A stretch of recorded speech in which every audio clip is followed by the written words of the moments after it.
በድሬዳዋ ከተማ ውስጥ የ10 ዓመት ታዳጊ ሕፃን ሞቶ መገኘቱ ነው እየተገለጸ የሚገኘው። ድርጊቱ የተፈጸመው በድሬዳዋ ከተማ ዙሪያ አዋሌ ቀበሌ ገበሬ ማህበር ውስጥ ገዳ ሳሪ ተብሎ በሚጠራው መንደር ውስጥ ነው።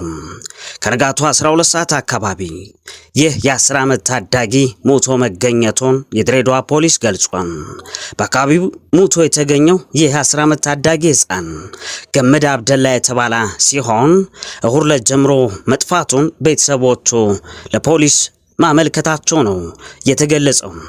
የሞቱ መንስኤ ይላል የብዬ አዋሌ ፖሊስ ጣቢያ አዛዥ ሆኖት ኢንስፔክተር አብዱል ሰላም ለድሬዳዋ ፖሊስ ሚዲያ ሲገልጹ በአካባቢው የሚንቀሳቀስ ነብር በልቶት እንደሞተ ነው የተገለጸው። በዛውም አክለው በአካባቢው ያሉ ማህበረሰብ በሙሉ ሕፃናት ልጆቻቸውን ያለ ቤተሰብ ድጋፍ እንዳይለቁ ወዴትም እንዳይልኳቸው ሲሉ መልእክታቸውን አስተላልፈዋል።